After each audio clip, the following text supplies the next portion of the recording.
Pure grit true Joy అనేటటువంటి క్యాప్షన్తో మన రామ్ చరణ్ గారు ఈ విధంగా పెట్టినటువంటి పోస్టర్కి నిజంగా సోషల్ మీడియా మొత్తం కూడా హీట్ ఎక్కిపోయింది.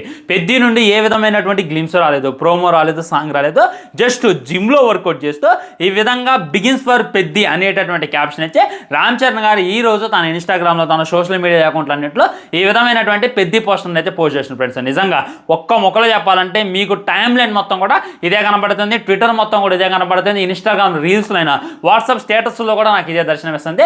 ఇది ఎక్కడి మాత్రం మామ, అదొక సాంగ్ కాదు, అదొక ప్రోమో కాదు, అదొక ఫస్ట్ లుక్ కాదు, అదొక గ్లిమ్స్ కాదు, అయినప్పటికీ ఇంత హీట్ని ఎలా జనరేట్ చేయగలిగావు రామ్ చరణ్ అన్న అని చెప్పి ఖచ్చితంగా ప్రతి ఒక్కరికి అనిపిస్తుంది.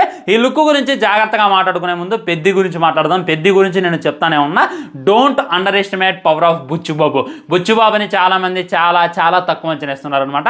ఆ అంచనా వేసే వాళ్ళందరికీ కూడా నిజంగా ఐరన్ రాడ్ దింపడానికి బుచ్చుబాబు గారు ఒక మాస్ బిర్యానీని ఉండబోతున్నారు అనేటటువంటిది క్లారిటీగా అర్థమవుతుంది. మొట్టమొదట మన రామ్ చరణ్తో ఒక గ్లిమ్స్ని రిలీజ్ చేసిండు. ఆ తర్వాత మున్నాబాయ్, మన రామ్ చరణ్ పెద్ది చూసుకున్నట్లయితే బ్యాట్ పట్టుకుంటూ, మున్నాబాయ్ చూసుకున్నట్లయితే ఆయన పేరు దేవేందర్ ఎంతో పెట్టిండలేండి, బాల్ పట్టుకుంటూ. ఆ తర్వాత అండ్ మన పెద్దికి కోచ్గా లైక్ గురువుగా కనపడుతున్నాం అని చెప్పి, కన్నడ హీరో కనపడుతున్నాం అని చెప్పి తను రిలీజ్ చేసినట్టు. ఈ విధంగా వరుసగా ఒక ఫ్రీక్వెంట్గా ఫస్ట్ గ్లిమ్స్ రిలీజ్ చేయటం, ఆ తర్వాత ఒక్కొక్క లుక్ రిలీజ్ చేయటం, విలన్ని రివీల్ చేయటం, హీరోలు రివీల్ చేయటం, ఇవన్నీ జరుగుతూనే ఉన్నాయి. మనకైతే ఒక ఐడియా వచ్చింది, ఈ సినిమా అంతా కూడా క్రికెట్ నేపథ్యంలో జరిగేటటువంటిది.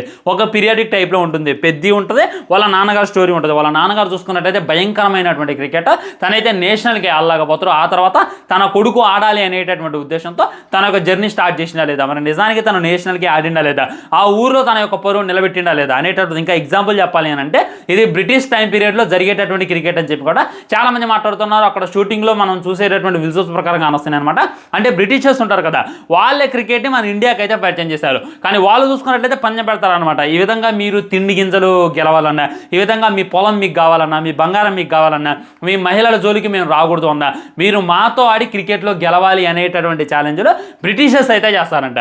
సో ఇక్కడ చూసుకున్నట్లయితే మన వాళ్ళకి క్రికెట్ రాదు, వాళ్ళు క్రికెట్లో ఆల్రెడీ ఆడి తీరి ఆరితేరు ఉంటారనమాట. మరి అలాంటి వాళ్ళతో మనోరు ఎవడైనా ఆడగలరా? ఆడలేరు అనేటటువంటిది 100% వస్తున్నాం. కానీ ఒక ఊరుంది, ఆ ఊరిలో వాళ్ళందరూ కూడా క్రికెట్ అంటే పిచ్చి. దానికి ఏం పేరు పెట్టాలనేటటువంటి తెలియదు, కానీ చేతిలో ఒక కర్ర, ఎదురుగా ఒక రాయి వచ్చిన చాలు, కోడితే ఇటు కర్ర నిరగాలి, అటు బాల్ అన్నా పగలాలి అనేటటువంటి ఉద్దేశంతో వాళ్ళు ఆడుతూ ఉంటారు. అలాంటి వాళ్ళు వాళ్ళలో వాళ్ళు కొట్టుకుంటూ ఉన్నారు అనమాట. ఆ తర్వాత స్వాతంత్ర ఉద్యమం వస్తుంది. ఈ విధంగా బ్రిటిషర్స్ ఉన్నారు, ఈ విధంగా వాళ్ళని దోచుకుంటున్నారు, వాళ్ళు క్రికెట్ అనేటటువంటి పందానికి వస్తున్నారు. వాళ్ళ మీద మనం క్రికెట్ ఆడి గెలిస్తే ఎలా ఉంటుంది అనేటటువంటిది వీళ్ళగా తెలిసిన తర్వాత ఈ పెద్ది వీళ్ళ టీం, ఇప్పుడు మున్నా మరియు మన రామ్ చరణ్ వీళ్ళంతా కూడా ఆపోజిట్, కానీ వీళ్ళంతా కలిసి ఒక టీం లాగా ఏర్పడి వెళ్ళి బ్రిటిషర్స్ మీద క్రికెట్ ఆడి వాళ్ళనే ఉచ్చబోయితే ఎలా ఉంటుంది అనేటటువంటి కాన్సెప్ట్ అని చెప్పి రీసెంట్గా అయితే బయటకు వస్తాయి అనమాట. ఇది ఏదైతే ఉందో నేను చెప్పింది తండ్రి స్టోరీ, ఆ తర్వాత కొడుకు స్టోరీ ఉంటుందంట. అది కూడా వేరే లెవెల్ ఉంటుందంట.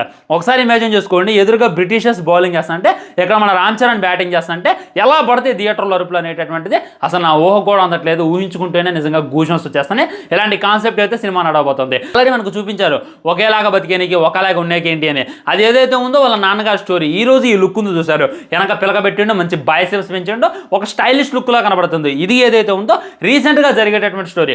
ఒకప్పుడు బ్రిటిషర్స్ని ఉచ్చబోపించిన కొడుకు ఇప్పుడు చూసుకున్నట్లయితే ఇంటర్నేషనల్ మ్యాచ్లో ఎలా ఆడిండు అనేటటువంటి ఒక కాన్సెప్ట్తో కూడా సినిమా తీయబోతున్నారు అనేటటువంటి క్లారిటీగా అర్థమవుతుంది.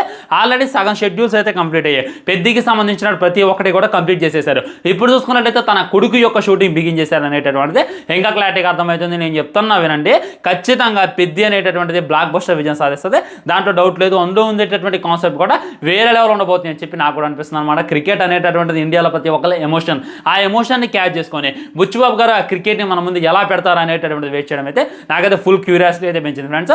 నిజంగా ఈ ఫస్ట్ లుక్ చూసినప్పుడు గూస్బంప్స్ అయితే వచ్చేస్తాయి. నిజంగా మన సుకుమార్ గారు చెప్పింది అనమాట ఒకసారి, ఈ బైసెప్స్ రామ్ చరణ్కి ఎలా ఉన్నాయంటే అలాంటి బైసెప్స్ ఇండియాలోని ఏ యాక్టర్కి లేవు అని చెప్పి ఒకసారి చెప్పిండు. అది ఇప్పుడు మళ్ళీ ప్రూవ్ అయిందనమాట. బిగిన్స్ అనమాట, కొత్తగా పెద్ది యొక్క షో బిగిన్స్ అయింది అనేటటువంటిది రామ్ చరణ్ కూడా తెలియజేయడం నాకు కూడా ఈ సినిమా మీద క్యూరియాసిటీ అయితే పెంచింది ఫ్రెండ్స్. ఇది అనమాట ఈ లుక్ గురించి అయినా, పెద్ది మూవీ స్టోరీ లైన్ గురించి అయినా, దీని మీద మీ కామెంట్ ఏంటి? ఎలానే ఉంటే సినిమా ఎలా ఉంటుంది అనేటటువంటిది మీ హానెస్ట్ కామెంట్ కూడా కింద తెలియజేయండి. లైక్ చేయండి, షేర్ చేయండి, ఛానల్ సబ్స్క్రైబ్ చేయండి. మధ్య మాత్రం జై హింద్.